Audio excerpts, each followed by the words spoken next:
Assalamualaikum warahmatullahi wabarakatuh.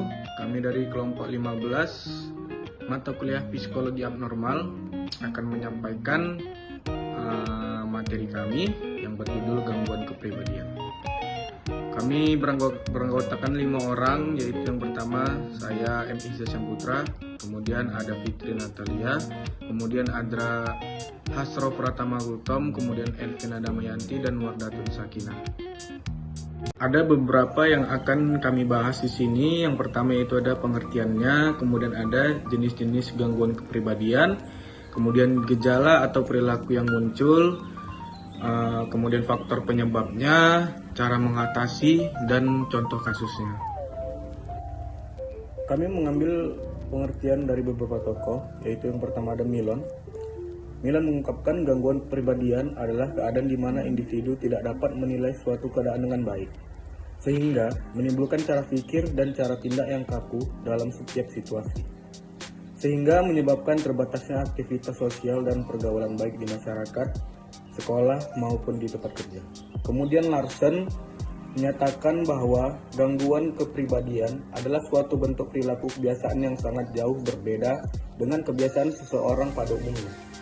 Perbedaan bentuk karakter penderita gangguan kepribadian dapat dilihat dari cara mereka memandang sesuatu, cara mereka berpikir, dan cara mereka berinteraksi dengan orang lain.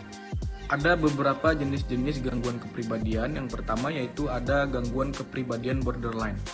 Gangguan ini ditandai dengan gejala-gejala afek, mood, tingkah laku, dan self-image yang tidak stabil. Penderita tidak tahan atau tidak dapat hidup apabila berada sendirian, sehingga mengekspresikan kesepian dan keputusasaan dalam jiwanya dengan cara menyakiti diri sendiri. Penyebab gangguan kepribadian ini adalah kurangnya kehangatan dan kasih sayang dari orang tua.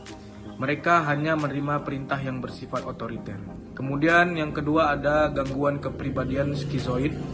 Penderita gangguan ini biasanya menampilkan perilaku atau pola menarik diri dan biasanya telah berlangsung dalam jangka waktu yang lama. Mereka merasa tidak nyaman berinteraksi dengan orang lain dan cenderung introvert. Dalam banyak kasus, individu dengan gangguan kepribadian ini biasanya memberikan tampilan dingin dan penyendiri. Penyebab gangguan ini timbul pada masa kanak-kanak awal, di mana hubungan ibu dengan anak yang terganggu dan tidak belajar untuk memberi dan menerima kasih sayang. Dan bagian yang ketiga, yaitu gangguan kepribadian avoider. Penderita gangguan kepribadian ini sangat sensitif terhadap penolakan, sehingga akhirnya mereka menarik diri. Penderita juga memiliki perasaan rendah diri dan tidak percaya diri. Penderita sebenarnya ingin berelasi dengan orang lain dan membutuhkan kehangatan, perlindungan, keakraban, serta penerimaan dari orang lain. Namun mereka malu dan selalu menghindari hubungan dengan orang lain, kecuali kalau ada jaminan bahwa mereka ada di tempat tanpa dicela. Semyun, tahun 2006. Yang keempat, gangguan kepribadian skizotipal, yaitu gangguan kepribadian ini di mana individu kecenderungan memiliki pola pikir yang khas dalam berpikir dan berperilaku sehingga dapat merusak komunikasi dan interaksi yang tengah berlangsung. Penderita gangguan ini memiliki sifat paranoid, cenderung mencurigai orang lain, sering menganggap kejadian yang ada di sekitar berkaitan langsung dengannya, percaya dengan sihir dan hal yang aneh, serta sering berhalusinasi. Dan selanjutnya ada yang kelima, gangguan kepribadian antisosial. Individu dengan kecenderungan antisosial dan psikopati merupakan individu yang tidak memperhatikan hak orang lain. Dalam DSM-4 dijelaskan ada beberapa karakteristik gangguan kepribadian antisosial seperti terus-menerus melanggar hukum, agresi, sering berbohong, tidak peduli pada keselamatan orang lain dan diri sendiri, kurang memiliki rasa penyesalan atas tindakannya, dan masih banyak lagi. Nah, yang selanjutnya yang keenam, yaitu gangguan kepribadian histrionik, yaitu gangguan kepribadian histrionik merupakan kepribadian di mana seorang individu menjadi terlalu dramatis dan mencari perhatian. Dalam DSM-4 juga dipaparkan individu dengan kecenderungan histrionik akan memiliki sifat yang emosional. Gangguan kepribadian histrionik memiliki beberapa karakteristik seperti tidak nyaman ketika dia tidak menjadi pusat perhatian, memiliki sifat provokatif dalam berhubungan seksual, emosi yang mudah berubah, menggunakan fisik untuk menarik perhatian. Yang ketujuh itu ada gangguan kepribadian obsesif. Orang dengan gangguan kepribadian obsesif cenderung perfeksionis dan cenderung fokus pada detail, sehingga dapat menghambat proses kerja dan terhambatnya suatu proyek. Dalam DSM-4, orang yang memiliki gangguan kepribadian obsesif memiliki ciri seperti sibuk dan mendetail, menunjukkan perfeksionisme berlebihan ketika mengerjakan suatu pekerjaan, dan tidak dapat mengabaikan objek yang mengganggu dirinya. Untuk 8, gangguan kepribadian dependen. Gangguan kepribadian ini adalah kepribadian di mana orang yang mengalami gangguan tersebut akan sulit untuk menentukan suatu pilihan dan cenderung mengandalkan orang lain secara berlebihan untuk menentukan suatu pilihan. Yang ke-9, gangguan kepribadian paranoid. Individu yang memiliki kepribadian ini ditandai dengan ketidakpercayaan terhadap orang lain dan menganggap orang lain memiliki motif tersembunyi dan ditafsirkan sebagai orang yang jahat. Selanjutnya itu gejala gangguan kepribadian. Yang pertama, kesulitan dalam berhubungan dengan orang lain atau tidak berminat dalam mengembangkan hubungan sosial. Kedua, mood yang selalu berubah-ubah. Suatu waktu dapat berpikir positif lalu mendadak tampak depresi. Tiga, sering menyakiti diri sendiri dengan tujuan untuk mengekspresikan kesepian dan keputusasaannya. Selanjutnya, merasa rendah diri dan tidak percaya diri, terlalu dramatis dan suka mencari perhatian. Sulit membuat suatu keputusan dan takut memberi pendapat karena takut membuat orang lain tidak senang. Adapun faktor penyebabnya itu satu, pola asuh. Pola asuh dari orang tua yang terlalu overprotective kepada anaknya sehingga anak tersebut akan sulit untuk melakukan segala sesuatunya sendiri.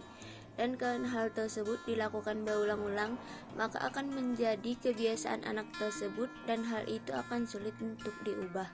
Yang kedua yaitu lingkungan. Anak tinggal di lingkungan yang buruk dan sering mendapatkan kekerasan secara fisik, verbal maupun emosional. Yang ketiga yaitu biologis. Kekurangan dalam sensitivitas neurotransmitter yang berpengaruh pada emosi dan rangsangan. Adapun cara mengatasi gangguan kepribadian yaitu satu, faktor farmakoterapi yaitu dapat ditambahkan seperti penggunaan antidepresan untuk depresi dan keluhan somatik, obat antisietas untuk kecemasan dan antipsikotik untuk derealisasi dan ilusi. Yang kedua yaitu psikoterapi. Psikoterapi bermaksud melatih penderita dalam mengenali dan menganalisis perasaannya sendiri serta mengekspresikan kebutuhan mereka secara terbuka. Yang ketiga yaitu pengobatan psikodinamika, yaitu tujuannya adalah mengubah pandangan pasien saat sekarang ketika dia mengidap masalah kecilnya dan juga untuk mengetahui latar belakang yang menyebabkan gangguan kepribadiannya. Yang terakhir yaitu terapi interpersonal, yaitu tujuan terapi ini adalah membenahi atau memperbaiki segala macam masalah yang terjadi di dalam interaksi sosial pasien.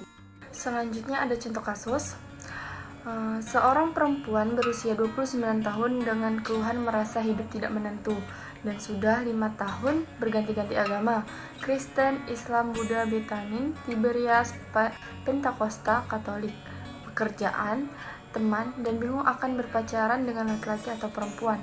Pasien juga selalu ingin berpindah kamar dan memilih kamar yang sempit dan kumuh yang membuat perasaan pasien merasa hangat dan nyaman. Pasien pernah selama setahun mengkonsumsi sabu, metafetamin. Perasaannya tidak menentu, sering sedih, menangis, dan marah. Kalau ada pertemuan keluarga, ia sering bimbang akan datang atau tidak. Bila datang, ia selalu terlambat. Bila tidak datang, ia merasa menyesal. Pada tahun 1998, pasien duduk di kelas 8. Saat itu ada kerusuhan di tanah air.